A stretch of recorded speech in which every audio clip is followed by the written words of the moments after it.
During an astral projection, you can be seen if the person is just waking up. So if they're still in this liminal stage, you can be seen. In a dream, it's not, you're in your own, like, sort of world bubble. I don't know how else to explain it. I have seen people dreaming in astral projection. So I've seen people. So if I'm out of body, I don't like to call it out of body because it's really an inner projection, but whatever. If I'm out of my body and I see a bubble, a person inside this dream bubble, and I know they're dreaming, and I used to mess with them when I would just be like popping into their bubble and being like, hey, and then they would come to me the next day and be like, I had a dream about you, and I would be like, oh my god.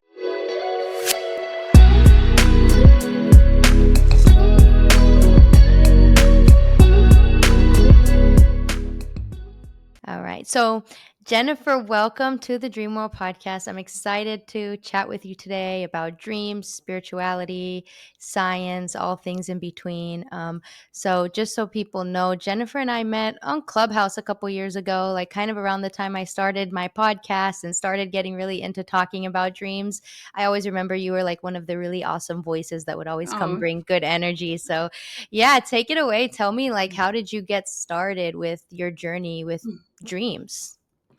thank you. No, I definitely remember those good old days of Clubhouse before it changed. But right now, people are doing something similar on TikTok, which is something I'm looking, have participated in some lives.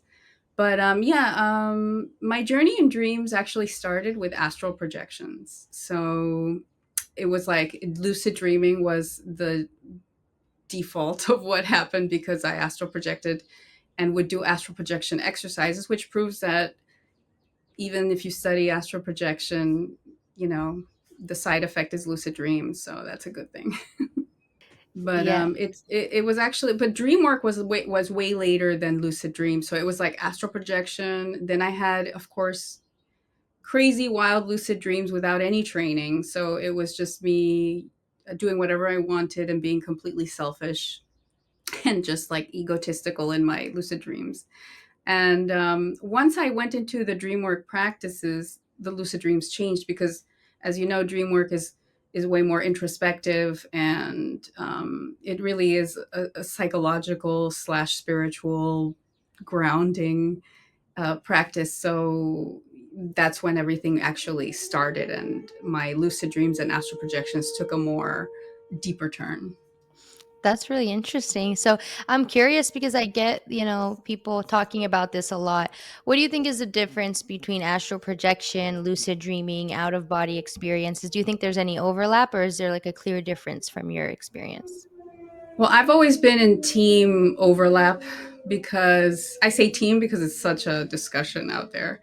I believe we're all in some kind of like a spectrum of experiences, but thanks to lucid dreams, I've been able to enter some astral experiences, and um, I think that everybody is going to have a different experience of what that overlap is, and that's where the nuances begin, because people think it's something they can just put like a textbook, like, and this is the line, and that, that is not how it goes. Actually, that line depends on you, and it's individual.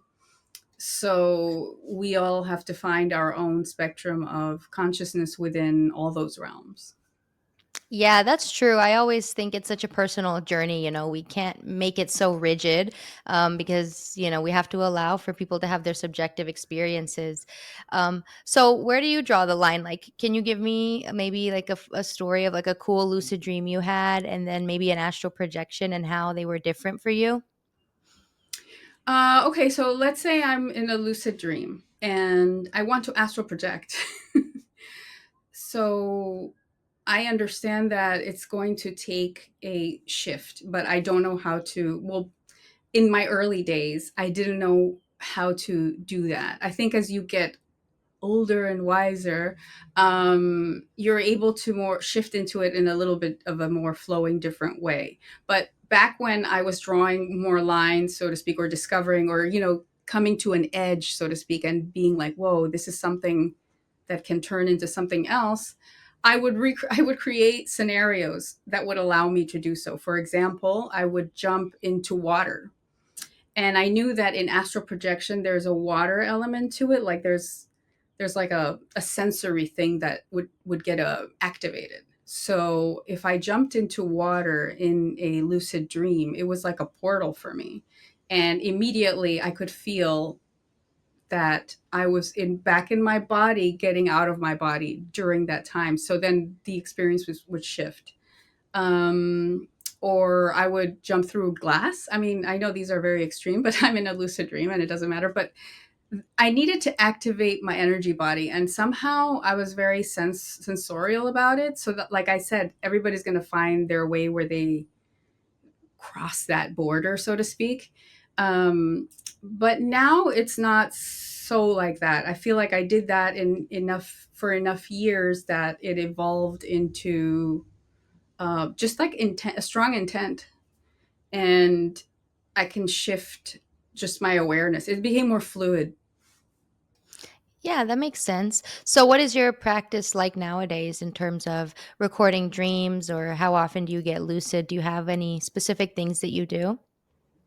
Um, for recording dreams, I'm very chaotic about it. So basically, I have like 10 journals, and I write in all of them simultaneously since many years ago. So it's a puzzle. Like I like it that I get to find things that I forgot about. I kind of love leaving myself clues and forgetting about things that I think that when you introduce chaos, you're allowing the universe to surprise you. You're saying you're allowing like you're playing with things that are not set in stone, because my whole practice is to dissolve these static, waking reality, Yeah. static moments, and going more into the abstract world. So I live my life rather abstractly within my structure, which is my children, my job, and my husband.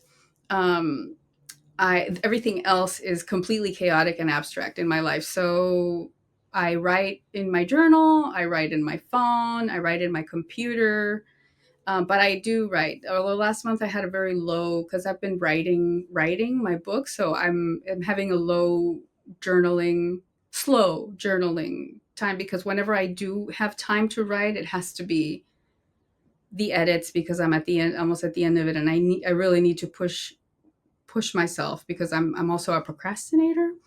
So if I start procrastinating because, oh, I need to write down my dream today, I won't do the other thing. So I just know myself. I look for any excuse to just be a veg. So I need to push myself.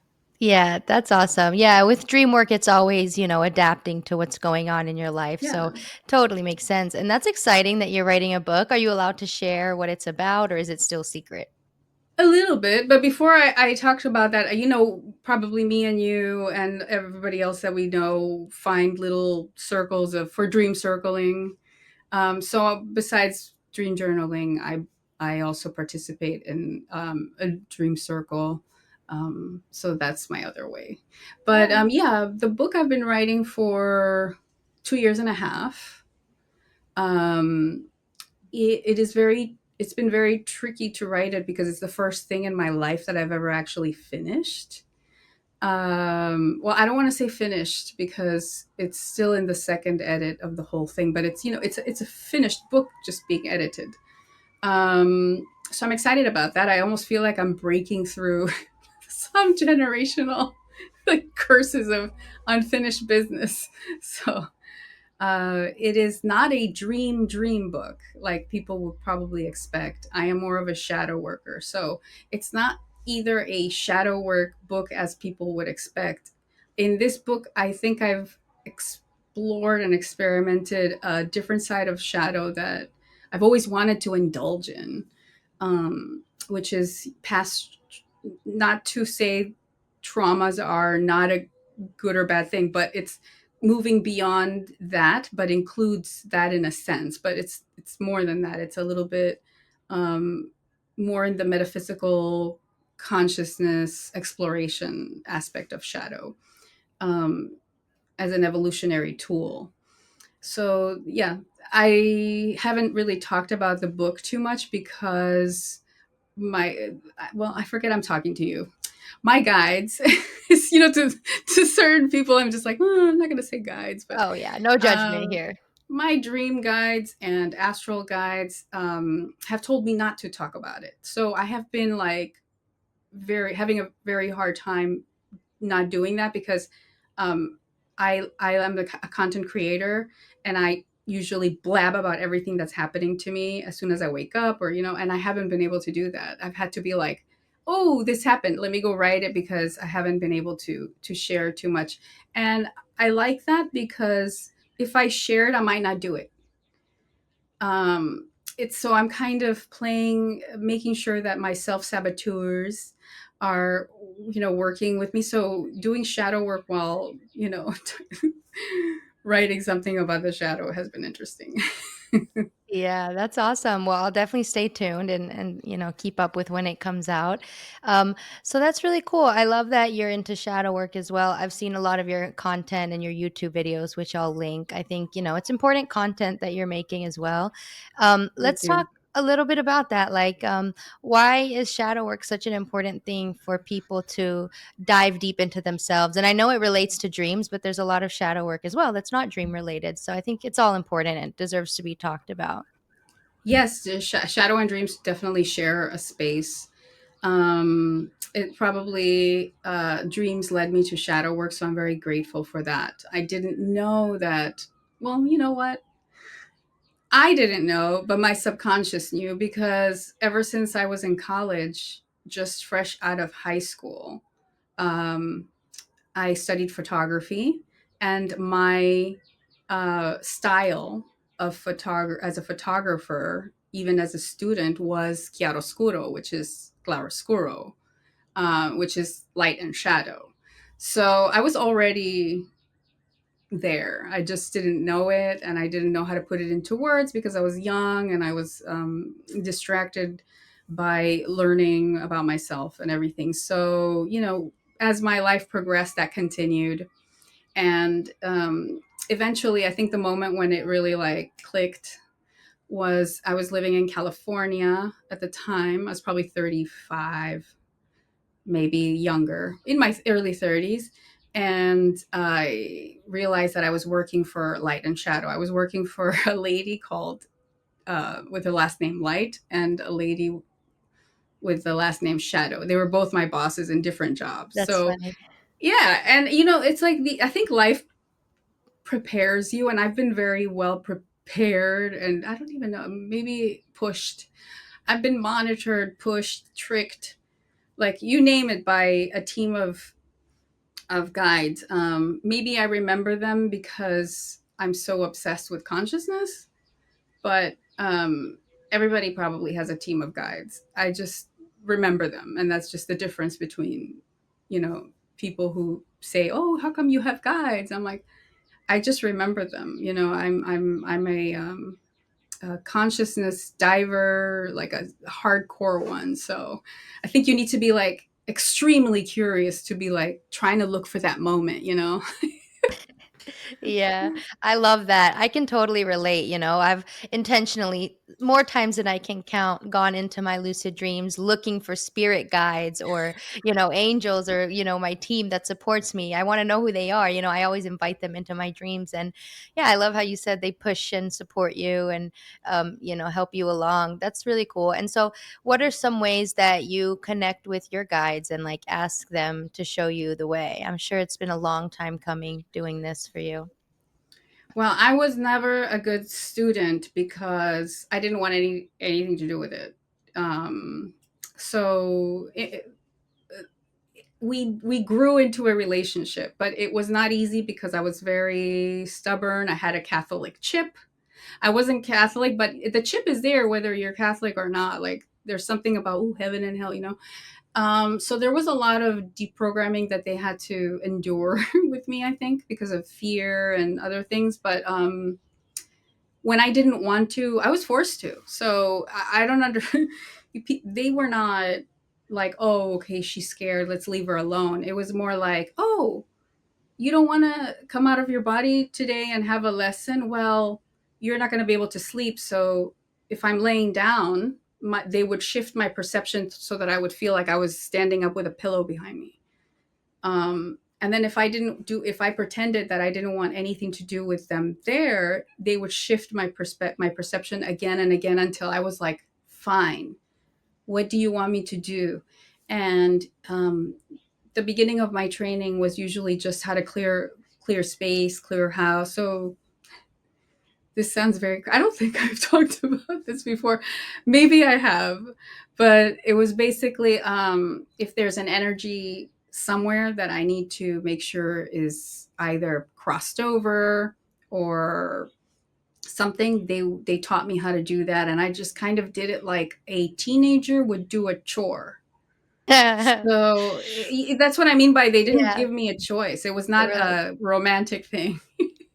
"That's It good." was Yeah, like, all right, like basically like by my ear. Oh, they've done that before. Like, you need to do this. And that's why I can relate to the Carlos Castaneda books, because those Don Juan teachers, like, like they're they're intense. mean and rude, and I was like, yeah, that's how my guides were. Not like they were mean or rude, but they were like, we mean business, and you know better.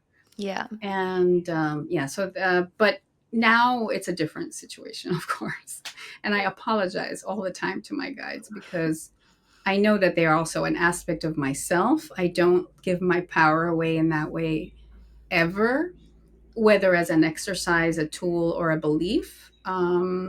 It's a communion, it's a group effort, and I know that I am in all the perspectives. So it's a different situation now, but it's been a rocky start with the guide situation for me.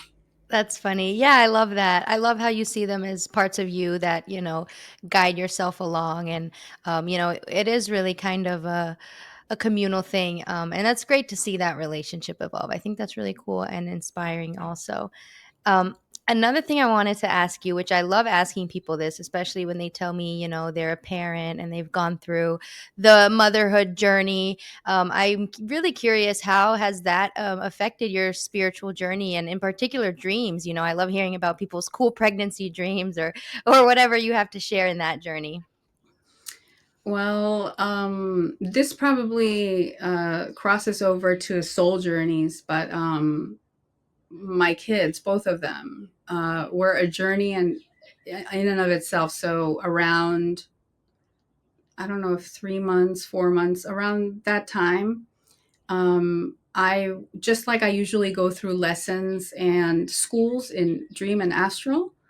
Motherhood was one of them.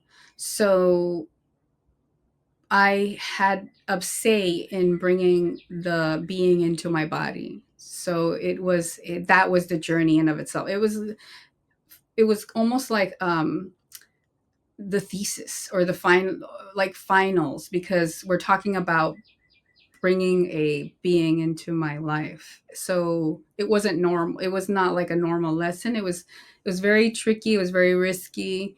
The second child, my second son Iggy, was the hardest because to get him, I had to go into a training for months on how to uh, connect with almost like extraterrestrial beings in the dream and in astral.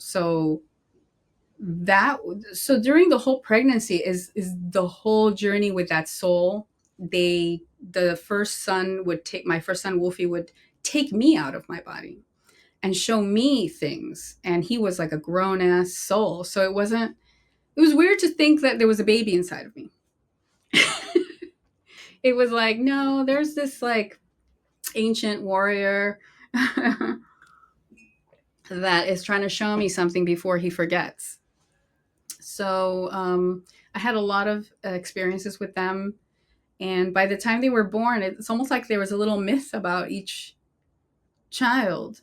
It was something that I think I will forever remember. And my husband made me write them down so that we can show them, because he remembers me waking up every night, like, this time he took me to my first child took me to Dimitri's name of origin. So he showed me like a tree. It looked like the tree of life, and he showed me how he found my husband, and it was through the name of origin. And from there, he could map out all of his lives until he tracked him in this one. I don't know. Wow. Yeah, so things like that. It was like every night was like a new uh,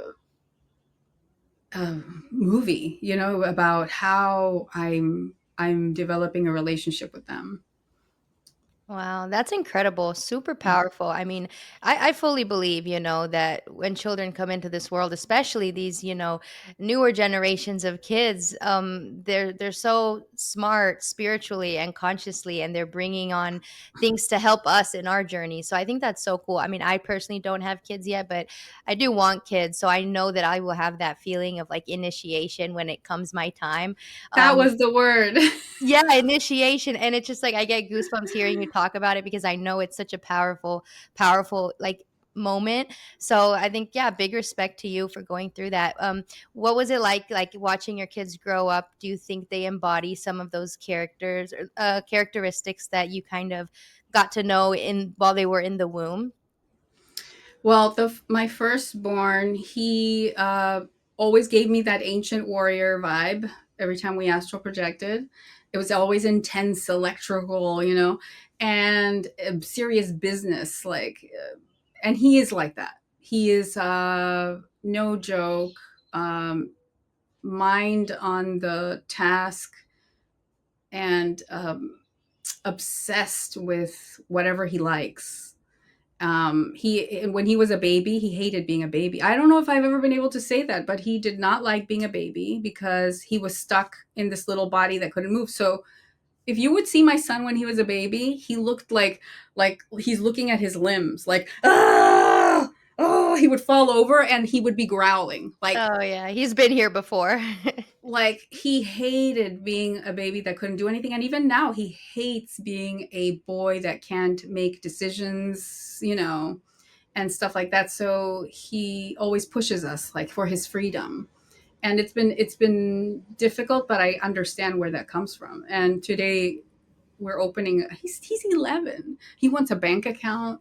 He's just way ahead, because of him we have a house, because of him we bought a car, because he pushes us. He's always like, why don't we have these things, why, so he's been a little fire under our asses. The little one was always healing and sweet, and he's always been that vibe since he was like in that, like, I called it extraterrestrial, but I don't even know what it is, interdimensional, whatever he was. It was this healing golden light, and that's who he is. He's just the sweetest boy. So, but motherhood in itself, it's kind of like my journey in spirituality started horribly because I kicked and screamed the whole way into the first 5 years of motherhood. No, 7. The first 7 years. It just I couldn't adapt. I was like, what the hell is this? Like, I have no energy. I don't sleep. But thanks to a very patient partner, uh, he gave me the space to not let go of my art and dream practices and things like that. So I do not like completely fall into the mundane life of motherhood, which I feel like I'm was one of the biggest lessons of my life. Yeah, yeah, that's awesome. Major respect. And I'm glad that you have that support. It's definitely a journey, but I mean, they are lucky to have you. So happy Mother's Day, by the way, Oh which is yeah, every thanks. day, every day, but specifically yesterday. Cool. So do you like tell your kids about dreams, or like I've always wondered, like, what's the breakfast table like? I'm sure that you talking about dreams is normal in your family, I'm sure. It is. Both my husband and I dream a lot, so we always, of course, they try to interrupt. They also dream. The younger one has a lot of nightmares, and they're very weird. Like he dreamt that I have eyes all over my body. He's always dreaming like psychedelic shit, Oh, and lots of nightmares. But he's I'm trying to give him tools, but he's an Aries. So whereas when he was younger he was more open minded, now he's being his real Aries self, which is a very square point of view. So he doesn't like it when I talk about this thing. He's like, Mom, he's like, that does not happen. Mom, that is not true, you know? And I'm like, yes, it is. And you will see. And so now he's kicked into that. And I was like, you don't remember. You used to see ghosts. You used to, you know, and he's like, no, you know? So he thinks it's funny. And we have this dynamic where he's like, he's like, okay, fine. I'm not going to be a square, you know? But the Oh, oldest one, he has dreams and he's more of a psychic sensorial type of person. So he, whatever energy's in the room, he embodies it, and it scares me sometimes because that could mean he's easily influenced by energies, which unless he masters that, I can see how it can take over him, not in a good way. So he has a long journey of the shadow that he will have to go through at some point, and I'm watching him every step of the way because I don't want to be like my parents who or Dee's parents who just, you know, I'm a Gen X, so our parents didn't care about guiding us in a certain way. It was just like you're on your own. They threw you to the wolves and you raised yourself. So I want to make sure that they have more guidance than I ever did. I had love. I mean, they gave me love and they gave me food, but they didn't give me guidance. So yeah, I can relate to that as well. I think, yeah, it's cool that they have a mother like you that, is well versed in traveling dimensions and, integrating that with waking life because it's not easy, especially for kids, that are more sensitive and understanding themselves. So it's good that they have you. I also kind of had to learn about dreamy psychedelic stuff on my own. Even though I was having these types of experiences at a very young age, I didn't have like a parent figure that could relate necessarily. So I do think mm, that's very important in these days. Super oh cool. yeah. Yeah. You said earlier that you make art, and I've seen some of your art online. I would love for you to tell me about it. Like, what's your process like? What kind of art do you make? What's your creative journey like? Well, I right now my art is film. I am right now working on a music video, and it's always been black and white, or at least dark, if not black and white. Dark, very dark with like minimal light. But yeah, I haven't shared too much of what I've been doing in film because it's such a slow process of in the editing, and I've been giving writing my priority. But I do always work on film. I do play around with content, but that's not what my actual art form looks like. But it's just fun to do on TikTok or whatever. But I'm always playing around with film. I actually back in the day, I was the one that had the VCR, VHS cameras, and then the Betamax, and then the digital. So I went through. I've always had videotapes. I have a bag of videotapes. Um, I've always filmed, and I didn't even realize it until I had a burnout from photography, and I turned to my tapes. But in photography, I liked the black and white lab, and I would try to make photos that depicted astral projections. So I had a series where it looks like I'm flying in a room and things like that, and it's just very minimalistic. It was just like a light, like somebody was with a flashlight drawing my body, and I was like a long exposure, so all you see is like a ghostly figure with my face on it and things like that. But I also do things like collaging, drawing. That's awesome. Yeah. Cool. I love that you're just a multidimensional creative person. Um, I think that's really cool. And I think it fits right in with, you being a vivid dreamer. I feel like people that are more tapped into their dreams, they are able to get more creative inspiration and more, open-minded solutions to apply to their waking life. I've noticed that correlation. So I think that's Yeah. really cool. I'm also curious, like, how have your dreams evolved like throughout your life? Because I've noticed even for myself, like from teenager to like my 20s, and now I'm almost 30, and there's been like patterns to like how my dreams shift over time. And I'm curious if you've noticed any of that for yourself. Yeah, dreams definitely shift over time. And you will find that 10 years from now, whatever you've been dreaming from like 25 to 35 will make sense. And that can only come with time. I understand now things that I thought were like, oh, what a weird dream that I would share on like Instagram or something. And then like now I know, damn, that was like a huge piece of this like bigger picture that I don't know if I should have even shared because I didn't even know what it was. But now I know what it is, and I just laugh when I see like Facebook memories, and I'm like, oh, like did I was like, how could I have put that there? That's like putting like a really important piece of your holy grail, you know? So it's just funny to me. But yeah, a more holistic view, more than like dreams shifting, which they do, like every few years, the way your dreams look like does change. It is the understanding of what your dream ship is. It's a holistic view of what encompasses your spiritual process and you in essence as a soul. So that deepness, that depth is what the layers are coming out for. And those big dreams or those weird dreams, you'll see that there's going to be like all these little initiations are just going to point to this mission of yours that becomes to starts to unfold in a more bold way as if you were still as serious because people fall off.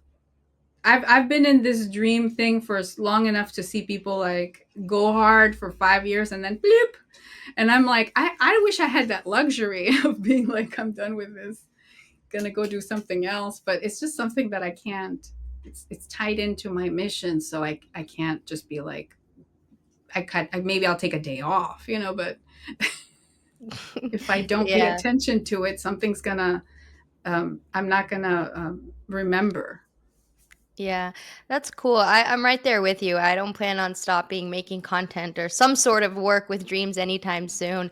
And so I'm ready for that wisdom of my 30s decades to come in, but I got some time. So, yeah, that's why I love recording my dreams. I've been solidly recording my dreams for like 6-ish years now. Oh, good. Yeah, but I've had vivid dreams since I was a kid. So I wish I've been recording for longer, but I think I Oh, have a me good too. database, yeah, to look back on. So. Me too. I wish I burned my journals when I was 18. Oh, oh, Like I teenager just slap decision. myself every day because of it. And I was writing, I remember really cool stuff. Like I was writing about multidimensionality. I was like, if I'm me, I was like, who is the I remember all those entries and then like I burned it. No, into the Stupid. universe. I was like chaotic rebel always. So that was just like me trying to start over, and it was symbolic, but I regret it. That's funny. Do you remember your first lucid dream? Was it like as a child or did it come later on? Well, as a child, I was astral projecting. When I started lucid dreaming, I was a teenager, like late teens. Like, no, I was a teenager, like 16, 15. Um, and it was me mainly flying. It was me picking people up and flying, or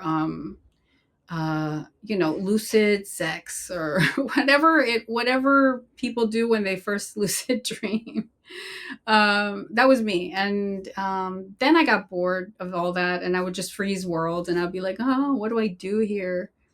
Um, and yeah, and I would just then I started destroying stuff, like I don't want anything here, and just vanishing things. And then I got tired of that, and I couldn't I couldn't vanish the ocean. I couldn't. It was like I remember thinking, why, if I can make everything else disappear, can't this sea disappear? So I just sat there, like, and I surrendered. I was like, oh, I'm just gonna enjoy the view since it's here. And then that's when everything shifted because these two giant dolphins came out. And at first it started like little ripples, and then eventually they came out and their mouths opened, and they like I don't know what they were doing, but whatever they did, like activated some deep, like divine energy. And I remember going down on my knees and just in complete gratitude. And that's where everything changed in lucid dream. So from then on, which I was like in my late teens by the time I realized these things, I had an on and off practice of lucid dreaming through my 20s, mostly astral projection still. But that depth of there's something more here started at around that age. So it cultivated through, by the time I reached my 30s, I was deep in, in more of like what, so little pebble, rippled out into like a huge practice of lucid dreaming is not just, lucid sex or lucid, flying. There's a whole, it's just the beginning of a mechanism that can um, take you somewhere. Yeah, I think that's a very common, phase people go through of like things to do in a lucid dream, and yeah, you realize that there's so much you can do. It's okay to do the fun stuff and, give into your body desires, but yeah, there's so much you can do. And I went through the same kind of, so I love talking to dreamers about like all the millions and infinite possibilities of things you can use lucid dreaming for. Um, so I wanted to ask you really quick before I ask you about lucid dreaming. When you astral project, throughout your life, is that through you know, like a meditation, or is it more of like going to sleep, or how do you reach that state? So when I was around 6 years old, I was taken out of my body. So something went through a portal. I was awake, so it wasn't even like I was asleep, and I felt like something took, I didn't know what it was, but something took me out of my body. The only reason I know now that that was an out of body experience was because I could see like my arm, my hand hanging, and I could see the energy hand coming out. So that was, I was confused as little. I was like, why did I have two right hands, But now I know one was the energy body leaving the body.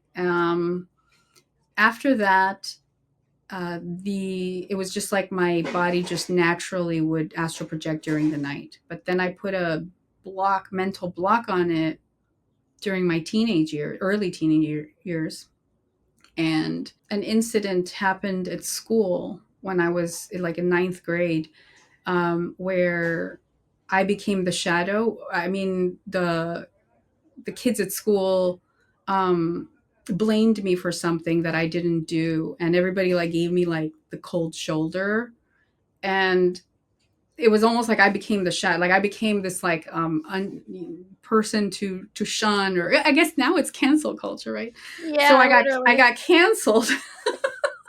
No, that's dramatic. Canceled, and it made me remember. It was like I remember I went home, I cried with my mom, and then after that I was just like this thing just like unlocked, and I was like, where was this memory? Like, why did this memory leave me? And I remember exactly when. And so this happened and it triggered my memory. Um and after that, the astral projections began again, but very aggressively. I gotta say, it was very painful physically because it felt like energy was like coming out like an alien about to like explode, and I would be thrust into the ethers, screaming. It was just nightmarish. Now it's not like that, but it used to be. And so yeah, what was the question? Yeah, no, that answered my question. I mean, I was trying to get a picture of like, you know, how some astral projections are not necessarily Oh while you're yeah. asleep. You could be awake and it seems like Oh you yeah. weren't even trying. You were just against your will, just astral projecting.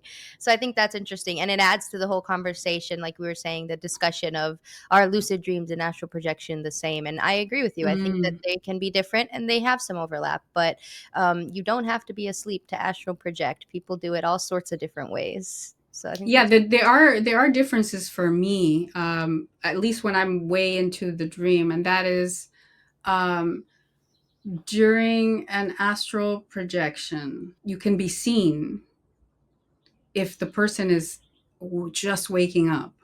So if they're still in this liminal stage, you can be seen. In a dream, it's not, you're in your own like sort of world bubble. I don't know how else to explain it. I have seen people dreaming in astral projection. So I've seen people, so if I'm out of body, I don't like to call it out of body because it's really an inner projection, but whatever. If I'm out of my body and I see a bubble, a person inside this dream bubble, and I know they're dreaming, and I used to mess with them when I would just be like popping into their bubble and being like, "Hey," and then they would come to me the next day and be like, "I had a dream about you," and I would be like, "Oh my god," you know. I didn't say anything, but I understood that some people are just, and I don't know if you know Alice in Wake Dreamland. Doesn't sound familiar. She's a blonde content creator from Germany. Maybe she doesn't make content, but she does, but in German now. But she used to be in the dream community, and she and I talked about how some people look like they were just floating drunk, unaware that they are in an astral projection. So I always say people astral project more than they think. They think they're dreaming, which is funny. That's funny. Okay, so it kind of aligns with some theories that I've just had from my personal experience. You know, that bubble description that you talk about. Like, I feel like we all have our own dream bubble that we can just do our own processing in, storing memories, training for whatever. And then there's outside of our bubble, the ether beyond other dimensions, like things that I don't even know how to explain because I'm just a mere human.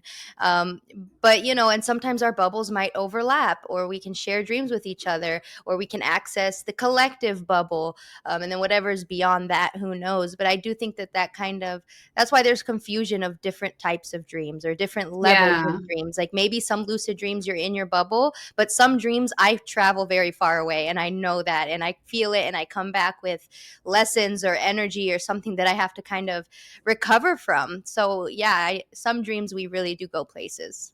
yeah, and the integration process after dreams is it is a process, and you're right. Dream sharing is a very fascinating topic, and I used to dream share a lot more than I do now because I it's been a while since I have a buddy, dream buddy in the dreamscapes.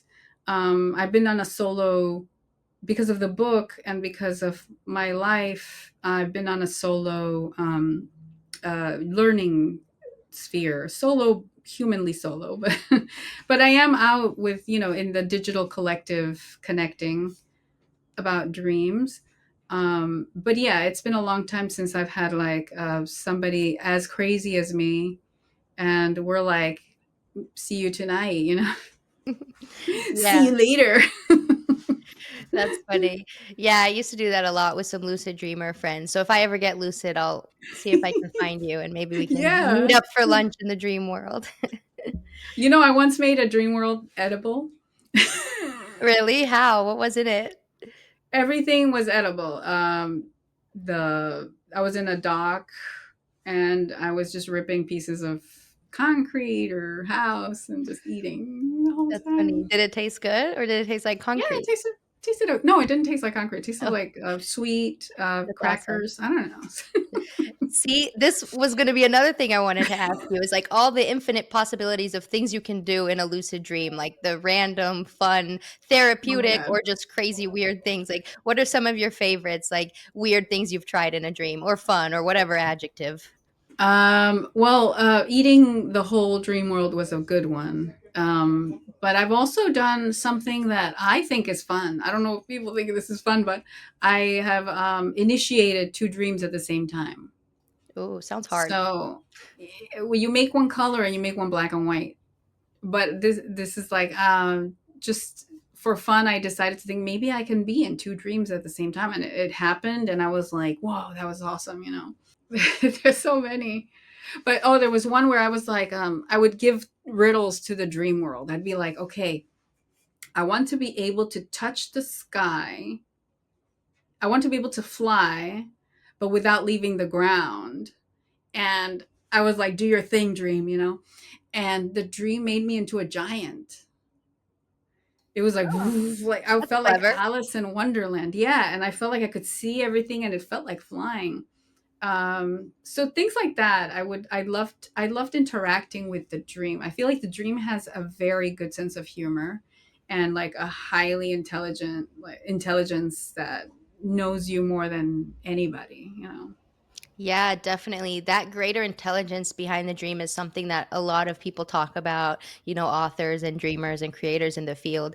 For me, it's almost like yes, it's my dream and I have a part in creating it, but there is a part that's helping me co-create it that is bigger than me. I don't know if it's my higher self, the universe, the collective, whatever you call it, but there is definitely like this bigger intelligence behind it. And I think that's cool. Those are giving me ideas of things to add to my lucid dream list. I have this long list of like ultimate list of things to do Oh in a yeah. lucid dream that I always add to it. But I also love talking to dream characters, finding out what, wisdom they have for me. I haven't tried the two dreams things, but I'm going to try it. I'm curious with the two dreams at the same time. How does that visualize in your like mind's eye? Is it like side to side or is it just like over each other and you're just somehow doing both? They were not over each other. They felt like it felt like they were side by side, but it just felt like that. But it wasn't like that. It was literally like this is how you practice. This was like the ultimate multidimensional awareness practice for me. Because after that I was able to apply that into different things like tapping into different me's. But this was my beginning stage of practicing how to be in several places at the same time. um but yeah, I mean maybe yours will, so everybody has their own uh style that's going to come through. For example, the things that you like, or how you tune into your, I'm a very visual person, so for me everything is visual, but some people are more like sensory. Some people are more about hearing sounds, or so it depends on your mix of things how you would make that second dream. So your bridge into the second dream depends on how you process things. That's cool. So I'm going to try it. making mine black and white was made sense to me because that is for me something that I can focus on and make Yeah. happen. Yeah. I'm a very visual artist kind of person too, so I think that will help me. I'll try it and I'll let you know how it goes. Sometimes it takes me a couple dreams to practice something. I know Yeah, I'm it's not not going as to get it. easy as, Yeah, boom. yeah. Yeah, That's cool. Okay. it's true. Um, I know you have your thing in 10 minutes, so we'll kind of wrap up soon, but one maybe one or two more questions. So just now you said that you use it sometimes to tap into different you or different versions of you. Can you elaborate on that? That sounds really cool. Do you mean like alternate timeline versions or what do you mean by that? So this I didn't know what it was in the beginning. I would go into a dream that was already there. So it wasn't like a dream started, or it was like there was already a me in the dream doing something. And I was in her body, but I didn't know what the hell was going on. So that's how it began. Eventually, and she didn't care to explain. So I was clueless for a long time until, and I even made a video a long time ago about it in my YouTube. See, I made these videos and now I'm like, girl, like, why are you saying that out in the public? But now I understand what it was. But it's so basically, I as time went by, could embody her, but I could also be me. But then I could also understand she has a whole different mission with a whole different thing, and my soul journeys evolved to meeting uh, parallel counterparts of my husband, of myself, of my higher self. And it was more than just a different higher self. It was like me, looking like me, lots of me's. Um, and yeah, so I became comfortable because that was my fear, was to be multidimensional. Isn't it funny? It's like the one thing my fear was to be multidimensional because I didn't like the idea that I don't know what they're doing. like It's scary, like it's I scary. have That's the no first thing. control. Yeah, that's what I thought of too. I was like, "That sounds" but cool at the same time, I trust them. They're Yeah. doing what they need to do. Yes, but that took me time to be like, I trust that I am me no matter where I am. Um, but yeah, it was interesting to be in, like, when I was in the same place with my husband and his parallel self. The parallel husband was not married, so he hadn't met me in his life. So, but as soon as we are in a shared space, he is my husband. So we understood the assignment, like, as like in the shared bubble, he knows that I am married to him, his counterpart. So he treats me as his wife, even though not like kissing me or anything, but respecting me, honoring that part that he has doesn't have in his world. Um, and he showed us his world, and um, later on, years later, my guides told me that he found me. Oh, I had forgotten about these experiences, and my guys just came and said, Dimitri from that life already found Jenniffer from that life. And I was like, and they said, you guys are pretty much paired up in a lot of lives already. And they showed me, like, it looked like a gazillion us's, because they were showing me this because we had like our after 7 years. We've been together for like 20, but in 7 years we had like our shadow work relationship moment where we didn't know how to make it work. He was with his shadow work, I was with my shadow, and it was just like a horrible shit show, where we didn't understand what we were supposed to be doing. We were having like growing pains within the relationship, and they showed me this image. They were like, but you're the missing piece to this like beautiful tapestry of you guys being together in a lot of lives, and you're ruining it by not communicating or whatever. So oh. we worked through it, and through a lot of depth, we actually like evolved really well into a harmonious relationship. But it there's ups and downs. So Yeah. Oh, that's so touching. That gives me goosebumps. That's like when you wake up from a dream and you're like, "Oh my God, I saw the person in my dreams." And then you meet them in real life and it's like, "I know you already. I've seen you in a dream." But then it's like, "Do I know you? Is it just a weird feeling?" And then it's like, yeah, things are connected beyond what we consciously know. So that's super yes. cool. You guys are a testimony of that. Yeah, we have a lot of stories, that there's no denying that we are meant to share. I think we facilitate each other's mission as individuals. So I think that's what makes it work. Like, if we didn't have this grounding container that is a relationship, we wouldn't have the courage and strength to pursue our own projects in the speed that we do. Because, as you know, when you have a tumultuous relationship, or when you're not in one because you're going through your own healing or whatever the reason, that was my reason for not being in a relationship. um, it's hard to focus on a project. Oh, yeah. you know it's like you're just trying to survive.